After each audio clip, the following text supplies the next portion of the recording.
Amém, queridos, sempre graça e paz, da beleza, da alegria de mais um ajuntamento nosso, quando nos nossos cultos dominicais nós nos reunimos para que o cântico que foi cantado pela irmã Wanda seja a nossa realidade.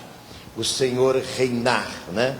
Ele está soberano, absoluto, e com a sua vontade plena, né, naqueles que são os seus súditos.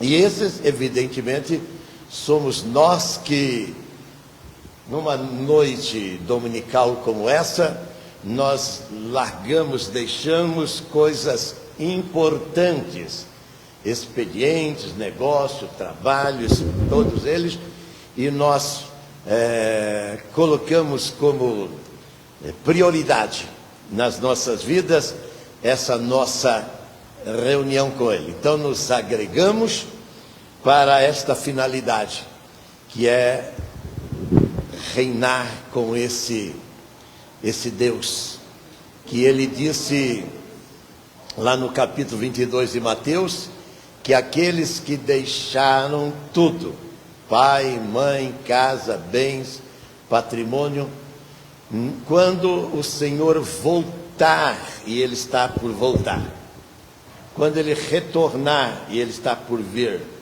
da sua glória, Ele diz que Ele vai se assentar no trono do Pai, ao lado do trono do Pai, e aqueles que com Ele estiverem, então se assentarão com Ele em 12 tronos e julgarão as 12 tribos de Israel.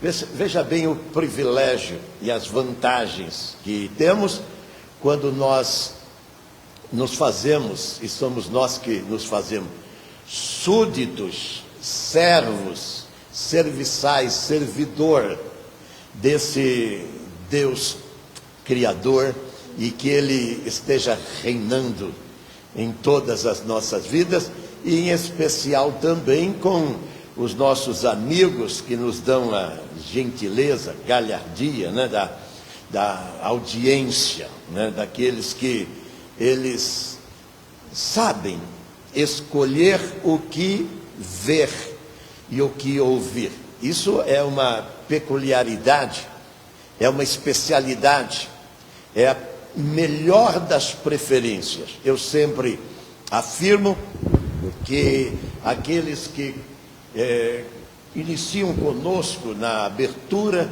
desde o cântico, eles vão ser assediados por uma série, infinidade de coisas, para eles irem para outro expediente, outra atividade, e não essa, que é parar, né? Parar para escutar aquilo que só Deus, Ele pode, faz e fará a vida daquele que o desejar. Então nós desejamos as boas-vindas e damos as boas-vindas a todos os irmãos e amigos que vão agora, quando estamos ainda iniciando esse sermão, e outros que virão à medida que vai ficar, né, no Face, no YouTube, no nosso blog, em tantas outras páginas que temos na internet. Eu quero dizer enfático que não importa a hora e o dia que eles assistirão, ouvirão e darão crédito àquilo que fazemos aqui.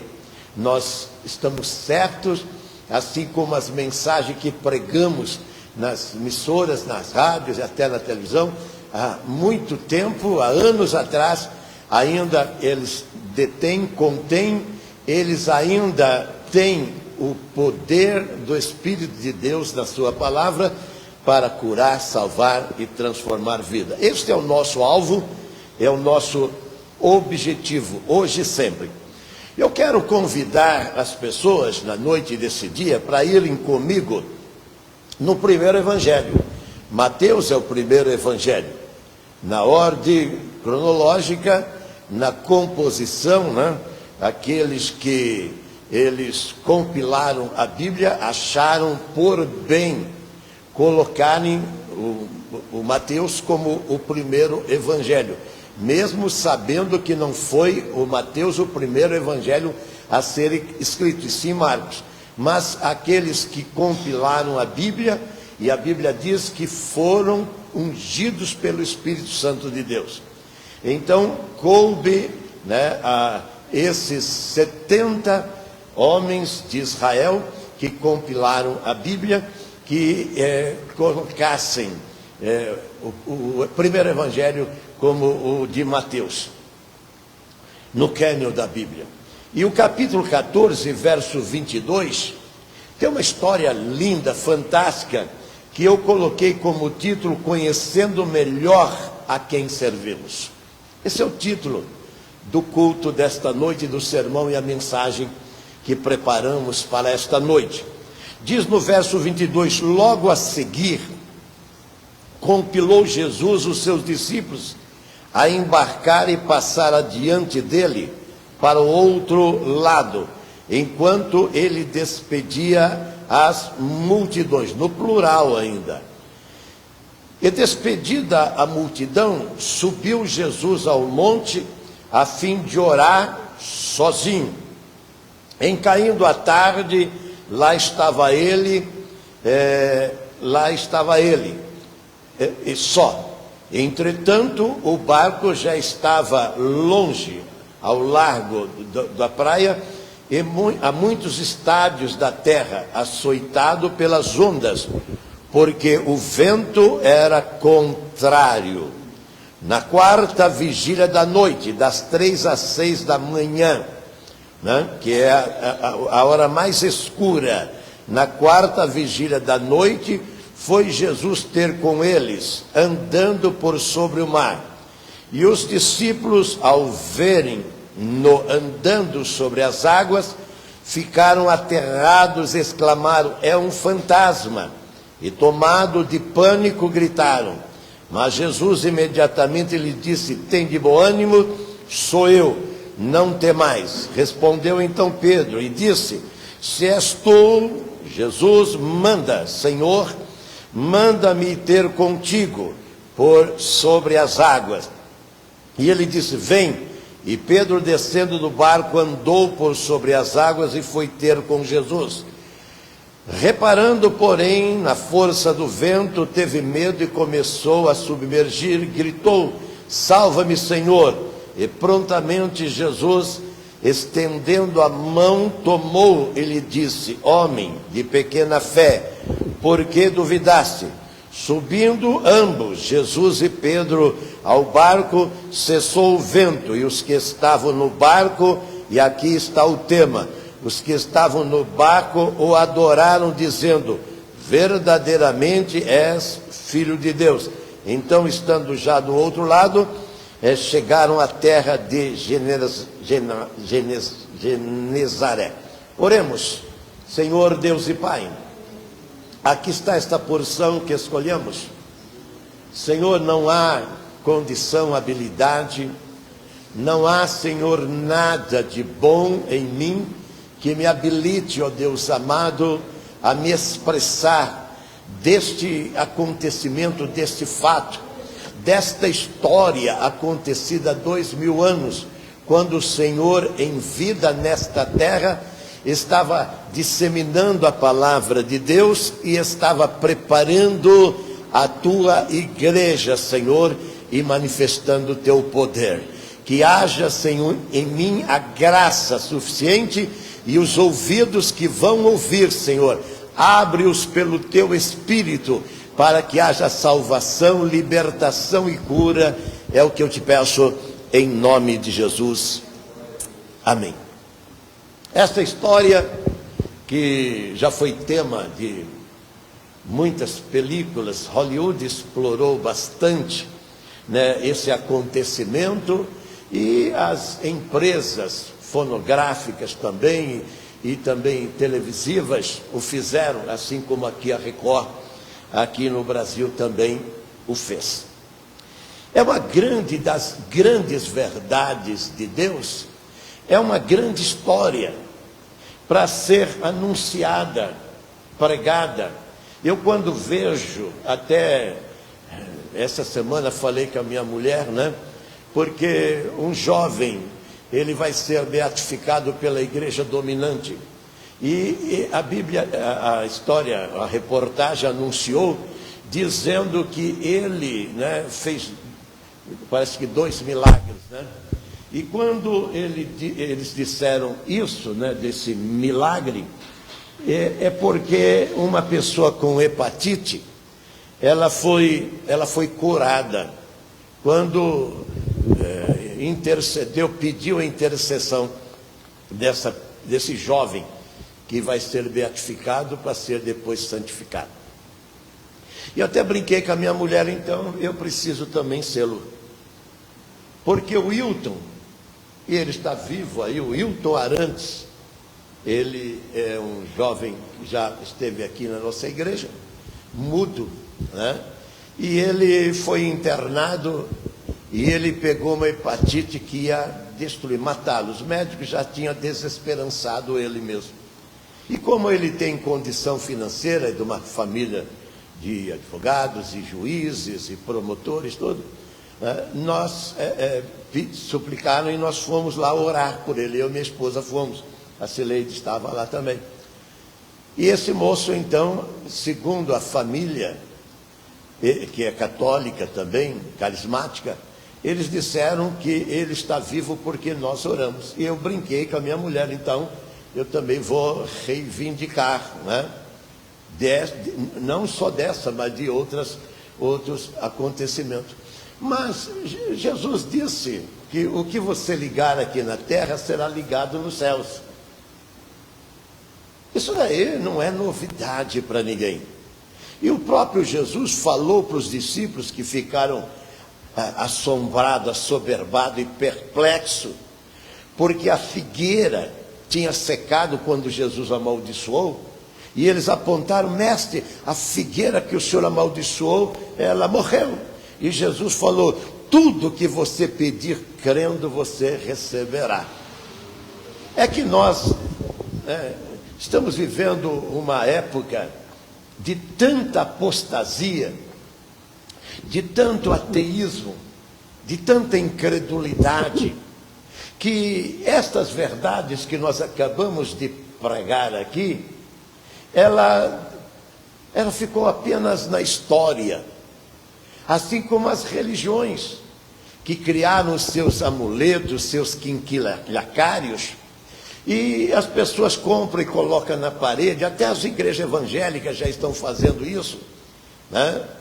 Até eu estava na casa da minha filha, que não está aqui no Brasil, e eu tive que procurar documentos lá. Eu vi uma mezuzá, né, que é um versículo da palavra de Deus, lá de Deuteronômio 6, que os judeus colocavam, né, para colocar na parede. E aí é como o espírita que coloca ferradura, coloca para espantar o mal, essas coisas todas. E os crentes que abrem no Salmo 23, no Salmo 91 e colocam ali. Aí eu falo: o que é o misticismo, não é mesmo? Quando na verdade isso não tem finalidade nenhuma. O que é que precisa? Qual foi a advertência de Jesus para o Pedro? Que na sua intrepidez, ele quis tirar a dúvida de que era Jesus mesmo. Ele estava, como os demais outros, também com medo. Ele não estava com medo só quando estava andando em cima d'água. Ele estava com medo quando todos pensavam que aquele vulto que vinha andando, se você estivesse lá, você ia também tremer. Era um fantasma. Diz que miséria pouco é bobagem, né? Eles estão atormentados, e eram homens experientes naquele mar, que é o mar mais piscoso do mundo, o lago da Galileia, o mar da Galileia, viu? E eles acostumados com tudo. Eu lembro que quando eu estava atravessando para Tiberíades, naquele mesmo mar, eu chamei o guia e falei para ele: cara, a Bíblia diz que isso daqui dá uma tempestade que vira mar. Ele falou: ah, pastor Fortunato, aqui de Magdala, Cafarnaum e Magdala, logo ao lado, aqui de Magdala, sopra um vento, que isso daqui... Aí eu fiquei olhando as águas, o pessoal nadando, quase perto do nosso barco mesmo. Eu falei para ele: olha, Sérgio, eu vou acreditar, porque a Bíblia fala, mas olhando esse laguinho aqui, que tem 11 metros de largura por 21, 22 de comprimento, até de Cafarnaum até Tiberíades, eu falei: eu vou acreditar não, porque você está falando, que é impossível acreditar que isso daqui vira, mas virou, porque aqui está dizendo, eu estou me vendo atravessando naquele barco com aquele judeu convertido, cantando, e eu já pus na internet várias vezes, né? E é uma coisa tão emocionante e inspiradora, que eu fiz uma ilustração, uma meia mensagem ali, dizendo do conforto que é estar naquele lugar onde eles estavam aqui. Eles atormentados e nós tão confortados ali, que parecia que o melhor era ficar por ali mesmo, não descer daquele barco. Agora, esses moços que estão aqui, eles são discípulos de Jesus, assim como nós aqui somos crentes. Mas será que somos crentes? Crentes, como Jesus falou lá no capítulo 20 de João, e ele falou no Evangelho de João para os discípulos, em especial para Tomé, porque Tomé não acreditou que Jesus tinha ressuscitado. Esses mesmos homens, Tomé estava aqui também, tremendo, como vara verde. E ali, quando falaram que Jesus tinha ressuscitado, já tinha aparecido, e ele não estava, ele não lamentou não ter estado, ele só falou: eu não vou acreditar se eu não ver, e colocar meu dedo lá, minha mão lá, e ver as mãos dele. Aí Jesus falou para ele: bem-aventurado Tomé, porque você viu e creu. E ele falou: não seja, falando para Tomé e para a igreja, e fala para nós hoje, não seja incrédulo, mas crente. Crente não é pentecostal aqui, protestante não. Crente é aquele que verdadeiramente crê. Porque quando você está vivendo, eu sei, você que está me vendo agora aí, pela internet, eu sei que quando você está vivendo os dramas que a vida, ela com a sua surpresa traz, e todos nós os temos, a nossa história, ela é marcada por essas más surpresas, surpresa desagradável como eles. E veja bem que eles tinham vivido um espetáculo que você talvez não viveu ainda. Por quê? Porque você não estava junto com ele. Quem não está com Jesus? Muitas pessoas não estão conosco aqui, eles estão em outro expediente, em outras atividades, em outro trabalho, eles estão em outros lugares, e que Deus tenha misericórdia deles para esses lugares não levarem eles a uma outra história, né? E aí não vai viver esse momento que nós estamos vivendo, que eu sempre digo que esse daqui é o melhor lugar da terra. O melhor lugar da terra não é Dubai, não é em Nova York, não é lá em Paris ou Londres. Aliás, eles estão vivendo os dramas muito sérios, né? Nesses países todos.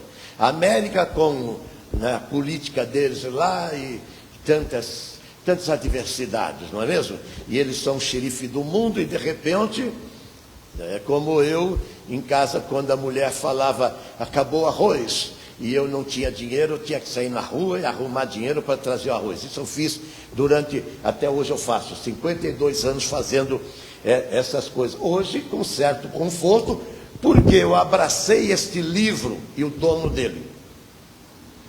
E você não imagina quanto é confortante você ter esse Senhor, que ele é rei e sacerdote.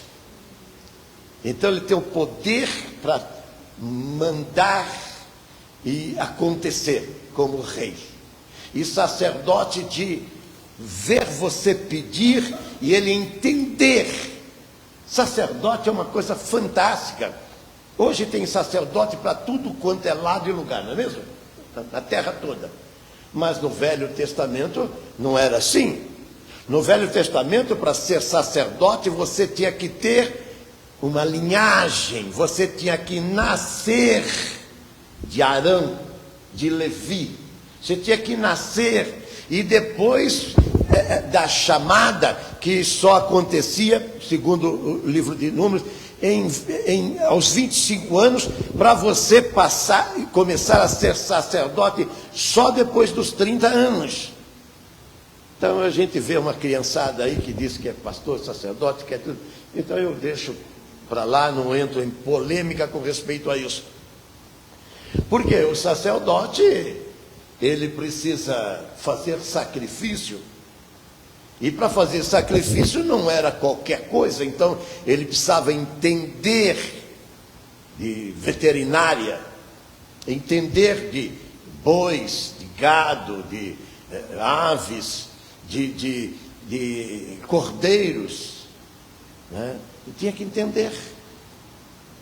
Mas ele também tinha que entender de família, ele tinha que entender as leis. Você percebeu? Ele tinha que entender uma série de coisas. Por isso que Jesus, ele é, como está lá no Hebreus 4, nosso sumo sacerdote. E o escritor de Hebreus diz: chegamos com confiança. Confiança é o que esses moços não tiveram. Mas eles tinham acabado de viver um momento que muitos crentes não viveram. O momento de ter milagres. Quantos aqui já tiveram milagres na vida? Amém. Tem uma meia dúzia que já tiveram, né? Aí, assistindo pela mídia, né? Que Deus já não teve.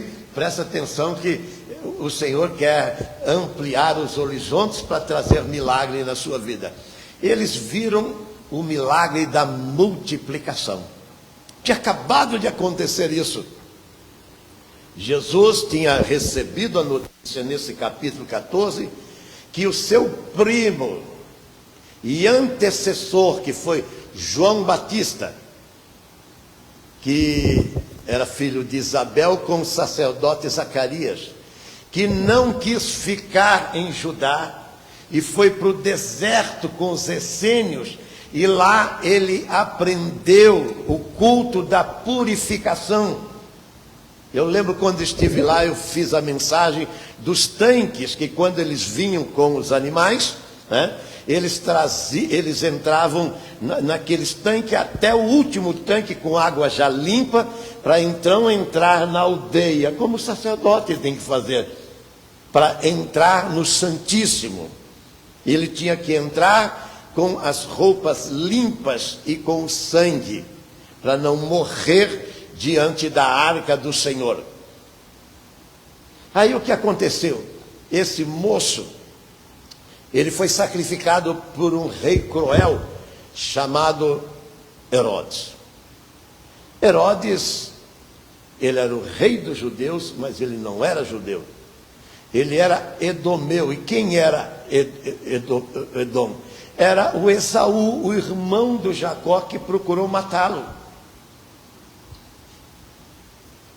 Procurou matar o Jacó, que é o ancestral dos judeus de Jacó. Dos lombos de Jacó nasceram as 12 tribos de Israel. E aí o que acontece? Esse camarada, Herodes, ele tentou matar Jesus, logo nos seus primeiros anos, e matou milhares de criancinhas inocentes de 2 anos para baixo. E se não fosse os céus, e sempre é os céus, sempre é os céus, se os céus piscar, fechar o olho, o diabo faz um desastre, um colapso universal nesse planeta. 1 segundo que o Senhor fechar os seus olhos. Por isso que o salmista diz que o guarda de Sião, o guarda da igreja, o Senhor da igreja, ele não dormita, ele não fecha os seus olhos para nada. Ele está dioturnamente com seus olhos abertos, porque ele sabe que o mal espreita. Quer ver que Jesus estava orando no monte e o mal já estava fazendo o que ele sabe fazer, o mal para os discípulos que estavam atravessando o mar com ordem do Senhor. O Senhor falou: atravessem para o lado de lá.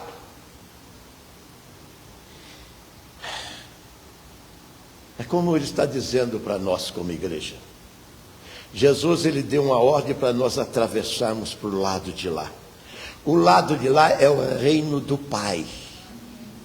E nós estamos neste mar da vida, atravessando com todas as intempéries, todas as tempestades que assolam a igreja, como talvez nunca assolou nesse século que estamos vivendo, fatídico século 21. E agora o que vai acontecer? Jesus, ele está com esses homens, e porque ele estava se isolando, porque soube que o Herodes matou o seu primo João Batista. E lógico, Jesus fica triste. O João no capítulo 11 diz que, no verso 35 de João, no capítulo 11, a Bíblia diz: Jesus chorou. É o versículo mais pequeno que tem da Bíblia. Ele chorou pelo Lázaro. Lázaro era um discípulo e amigo de Jesus, porque todo discípulo tem que ser amigo, todo irmão tem que ser irmão. Mas o que Jesus fala em João 15? Sereis os meus discípulos se fizeres a minha vontade. O discípulo não está para ficar questionando e dizendo: o senhor fez errado, que lei é essa, não sei o que tem. Não, quando o Senhor dizia, então eles acatavam, como Paulo, quando Jesus falou, Paulo disse lá em Atos 9: o que o senhor quer que eu faça? Como é gostoso quando nós assimilamos, a vontade de Deus para a nossa vida, e podemos dizer como Saulo: o que o senhor quer que eu faça? O que o senhor pretende que eu faça?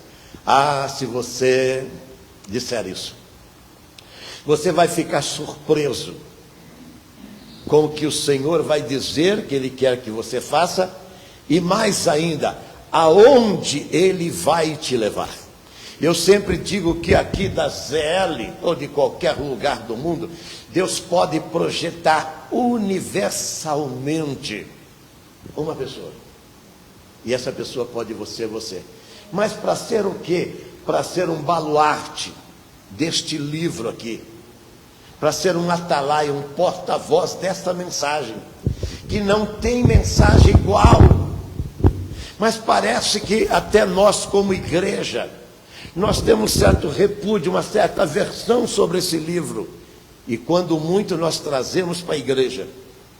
Mas quanto de nós, no decorrer do dia, nós fazemos uso desse livro para a nossa vida diária, apenas para nós entendermos um pouco mais de quem é e como Jesus faz. Jesus falou para você examinar as Escrituras, porque esse livro aqui, não é o livro do pastor A ou do Papa B, não. Este livro fala dele. Às vezes as pessoas, se você quer conhecer um autor, você vai ter que conhecer a biografia dele. Seja qual que for, hoje mesmo eu fiquei interessado por uma pessoa que eu não sou muito apegado a ela, mas eu quis saber da biografia dela. Então eu coloquei lá no YouTube, procurei, achei e assisti toda aquela entrevista, esse negócio, porque eu queria saber a biografia desta pessoa, porque está se destacando, e saiu também do nada. Ele saiu do nada, e já é um expoente, já é um empresário bem sucedido, já é um homem que subiu os topos, e ele sonha e almeja mais. E ele disse até, entrevistando a pessoa, que quando você não sonha mais, você parou de viver. Você parou de viver. E aí cabe a pergunta, você está sonhando? Quando a gente vê jovens como esse, está sonhando. E eles só querem chegar, para esses jovens que estão ali, eles só querem chegar aonde nós chegamos. Mas Deus não quer que, em chegando aqui, você estagne, você paralise. Pelo contrário, eu gosto muito da passagem do Caleb, quando o Josué fala, escolhe o lugar que você quer. Ele fala, eu quero as montanhas de Hebrom, as colinas de Hebrom. Aí Josué fala, mas ali tem os inimigos ferozes, não sei o que tem. Ele fala, há 40 anos Deus usou Moisés e falou que o lugar que eu vistoriei, que eu pisei, é meu. Eu gosto do Senhor porque ele falou para Abraão, toda a terra que o teu pé pisar, eu sei que você tem dificuldade disso, eu te dou por herança. E ele pegou Hebrom e foi lá e conquistou Hebrom, onde está o túmulo de Abraão, de Isaac e de Jacó. Foi Caleb que desejou aquele lugar. E terra dos aguerridos heteus.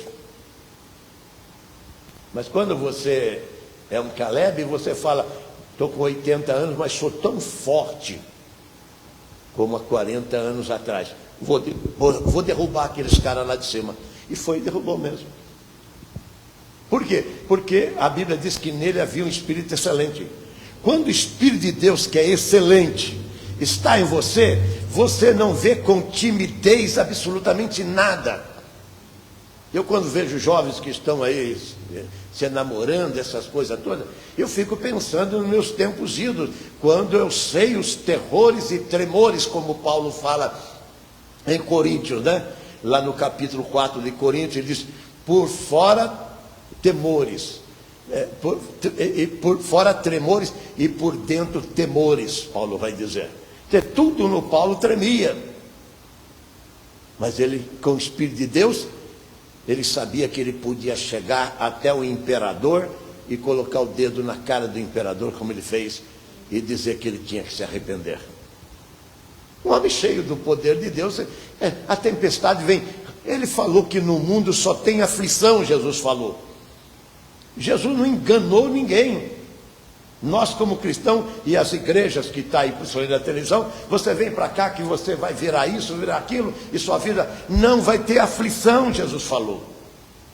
Só que ele diz, eu estarei com você todos os dias.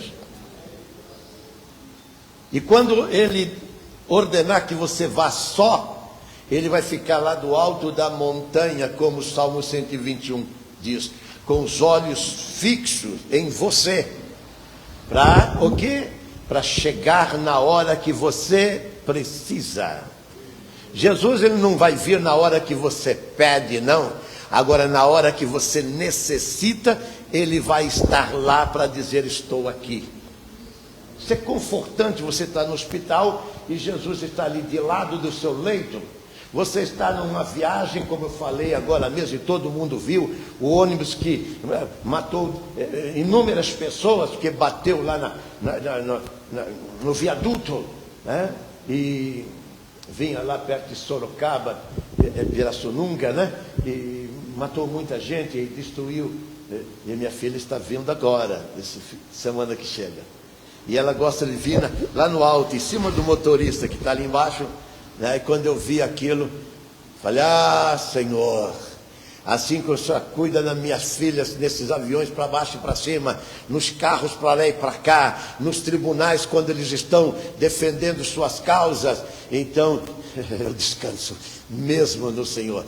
E você não imagina o quanto que é confortante você ter essa convicção, esta certeza que o mal não pode tocar. E não sou eu quem digo. É esse João, agora não o João Batista que morreu e deixou Jesus triste. E ele vai procurar um lugar deserto.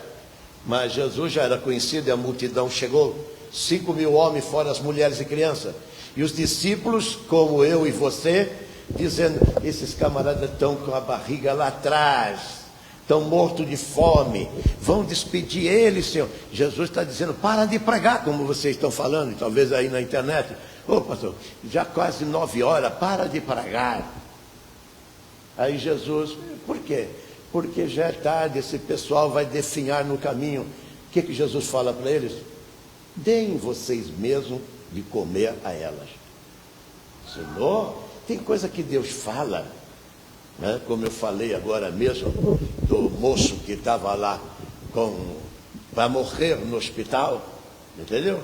E não sou eu, foi a família de gente nobre aqui em São Paulo, que disseram, né? Meu filho, meu irmão está vivo porque você orou por ele, você veio orar por ele. Saímos daqui, fomos no hospital famoso aqui em São Paulo para orar por ele. E graças a Deus, hoje ele é casado, tem 2 filhinhas lindas, né? Mora lá no Rio de Janeiro e vive viajando para tudo quanto é lugar. E eu fico, né, feliz da vida de ver a obra que Deus está fazendo. Agora então, aquela multidão de 7.000 pessoas, a Bíblia fala 5.000 homens, fora mulheres e crianças, então estão famintas, e Jesus diz, vamos alimentá-los, porque a obra de Deus não é pela metade, a obra de Deus é completa. Se Ele chamou você para determinada coisa, Ele falou, não fique preocupado com o que você tem que fazer ou dizer, porque na hora será ministrado o que você precisa. Está lá em Mateus capítulo 10. Esse Deus é assim, queridos.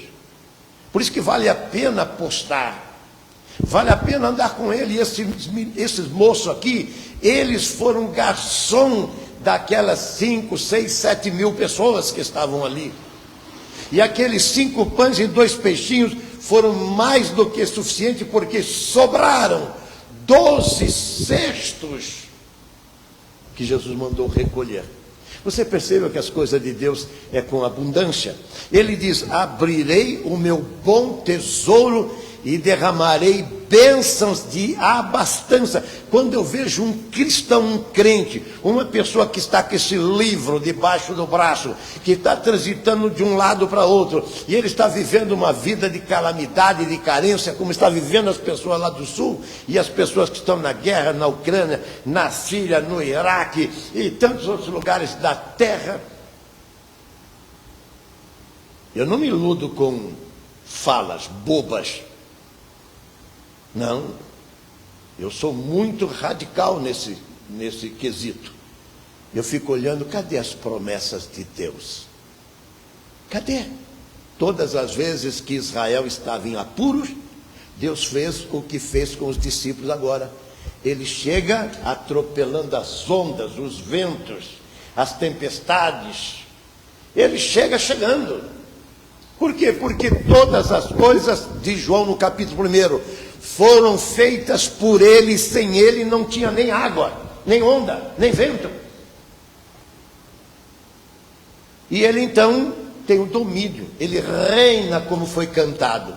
Ele reina sobre essas coisas, e ele gostaria de reinar também sobre as nossas vidas, mas infelizmente você tem esse tal de livre-arbítrio que o vento, a água, as ondas, o mar não tem. E é justamente isso que estraga.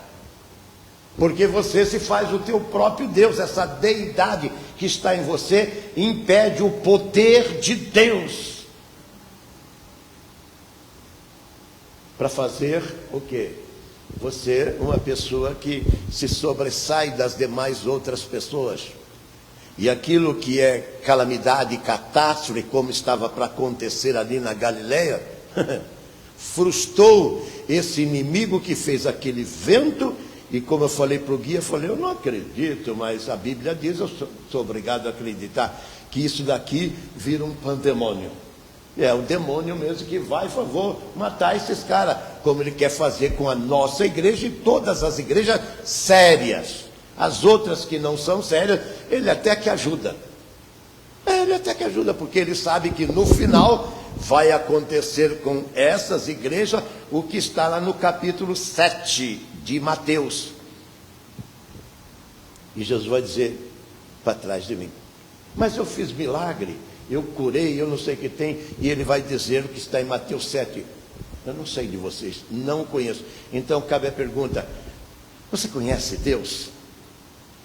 Conhecer, eu sempre faço essa analogia. É como eu e minha mulher, 52 anos juntos. Não precisa nem falar um para o outro, já se sabe. Com Deus é assim. Não é esse namorico ali, entendeu? Que não sabe nada. Entendeu? É esse negócio do dia a dia, da convivência, do acordar e dormir junto, né? De compromisso e responsabilidade, de empenho, de cumplicidade. E você tem que ser cúmplice do Senhor. Amigo, como ele diz lá em João 15. Amigo dele. E você vai ter um amigo em potencial, que vai ser o socorro bem presente, como diz o Salmo 91. No dia da angústia, na hora da angústia, na hora do seu tormento, Jesus vai vir, mesmo sabendo que você vai ficar assombrado, vai vir por cima das tempestades da sua vida. Aquilo que está te incomodando, afligindo, aquilo que está desesperançando você, aquilo que está tirando o seu ânimo. Deus, a palavra de Deus diz que o Evangelho, a palavra de Deus é gozo, paz e alegria. Gozo, paz e alegria. É uma vida de plenitude. Por quê? Porque você pode contar com Ele para tudo que você fizer ou quiser. E aí a palavra de Deus vai dizer o quê? Vai dizer que Jesus começa a andar por cima das águas. Lá do alto do monte, depois dele despedir a multidão, ter ordenado para eles passarem para o outro lado, a Bíblia diz que ele foi orar. Jesus tinha uma necessidade de falar com o Pai. O filho tem essa necessidade. Então estou esperando minha filha vir, lá de Catanduva agora no dia 10, para ficar até o final do mês conosco. Então fico na expectativa. Já eu e minha mulher já aprontamos uma série de coisas, já preparamos tudo para quando ela vier se sentir confortável no nosso meio. Você acha que Deus é diferente ou inferior ou menor? Quando você está indo para Ele, Ele já está preparando tudo. E Ele sabe que nessa sua ida, o inferno vai arvorar, vai se levantar, vai criar as tempestades e tudo, mas a Bíblia diz que elas não vão te atingir. Vai cair 1000 ao teu lado, como eu vi com pena o que aconteceu. Eu acho que foi segunda-feira, quando eu acordo, ou terça. Aí eu vejo aquilo e falo, meu Deus, que horror, travou toda a estrada. E eu falei, poxa, eu passo aqui nessa estrada com a minha mulher. E aí eu vi que as minhas netas agora não querem vir mais de carro. Elas querem vir no cometa para ficar na frente, aqueles 2 vidrão, lá na frente, no alto do ônibus, né? E quando eu li aquilo novinho, eu falei, não, você não pode fazer isso. Por quê? Porque a Bíblia diz que o Senhor vai na frente e a cantora canta isso. Vai na frente quebrando barreiras e abrindo caminhos. O Evangelho chama você para isso. E eles que eu pus título conhecendo melhor a quem servimos, aí eles vão dizer, quem é esse que até o vento e o mar obedecem? Foi Jesus, eles estavam com Jesus, eles cooperavam, como Paulo fala lá no capítulo 9 de Coríntios, cooperadores com Cristo, mas ainda não tinham a plenitude de Cristo na vida deles. E mesmo aquele mais afoito como Pedro, Senhor, então manda eu ir, ele põe o pé e de fato aquele ficou sólido, mas quando ele tira os olhos de Jesus, esse é o grande perigo nosso. Tiramos os olhos de Jesus. Quando você tira os olhos desta palavra aqui, que é Jesus, então vem uma série de argumentos que não são verdadeiros, para dizer para você, olha, você está se arriscando muito, olha, e coloca essas meias verdades. Você viu o que aconteceu com esse? Eu não quero saber. Esse mês, agora, essa semana mesmo, foi pastor preso, foi não sei o quê. Pode ir, Pedro, pastor, papa, padre, guru, vai quem for. Por que estão vivendo esse estado de coisa? Porque eles se desviaram desta verdade. Pedro, no capítulo 2, ele falou daqueles que desviam da verdade. Paulo, em Timóteo, também, no capítulo 4, falou que iam se levantar pessoas, que elas iam falar, e fala o nome de dois, Himeneu e Mileto. Eles fizeram isso, saíram da verdade. Mas eles também atrapalharam Moisés. O próprio irmão de Moisés, lá no capítulo 12 de Número, junto com a Miriam, também atrapalhou a vida de Moisés. O próprio Arão, o primeiro sacerdote. Mas o Senhor era com Moisés. E ele falou assim como eu fui com ele, falou para o Josué no capítulo 1 do seu livro, e você com você também. E agora ele fala assim como eu fui com eles, todos os patriarcas, sacerdotes e profetas, eu serei com a minha igreja, eu serei com você. E aí deixa o vento soprar. E quando o vento sopra, como conversamos hoje com as visitas que almoçaram conosco, é para você ter um currículo. E você vê como eu vi esse âncora de um programa que saiu do nada, ninguém conhecia. O cara que hoje tem Ferrari, tem mansões. A primeira televisão que comprou a prazo, a 15, 16 mensalidades, vezes por mês. Primeira televisão. E hoje ele tem. Então eu fico olhando essas pessoas, eu falo, o Senhor tem isto para aqueles que associam com o Senhor. Eu quando vejo a minha família, minhas filhas, e eu louvo a Deus pela vida delas, e eu sei que o inimigo quer destruir elas, eu falo, você não pode, cara.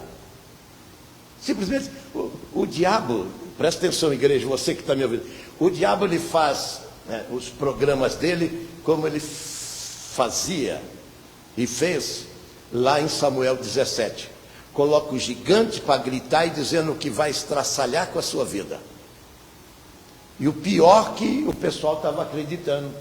Mas chegou um toquinho de gente, chamado Davi, que quando viu, falou, ele riu. Você não pode, por quê? Aí ele já ligou uma coisa com a outra.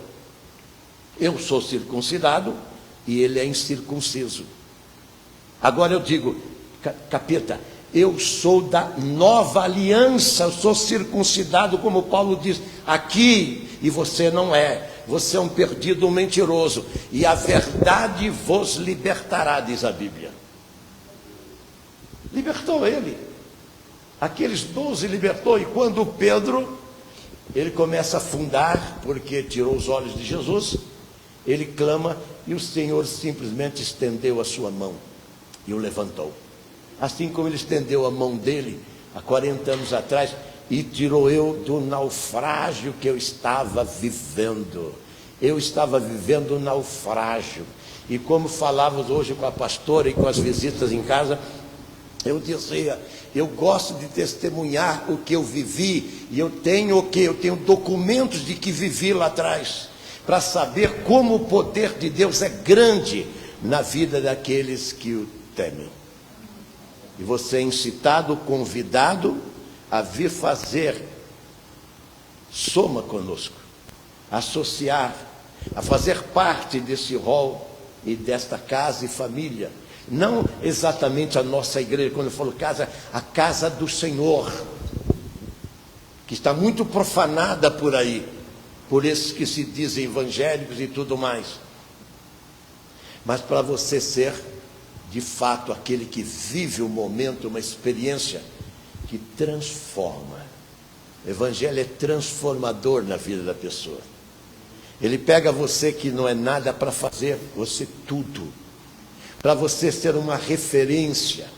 Quando eu vejo um crente passar, você distingue se ele é verdadeiramente crente ou não. Porque ele passa com o brilho que Moisés tinha quando ele desceu do monte. e ele teve que colocar aquele véu. Ele tem as características de quem anda com Cristo. Estava vendo duas pessoas saindo de um prédio hoje, não precisava dizer que eles não eram crentes. Eles estavam anunciando que eles iam para a igreja.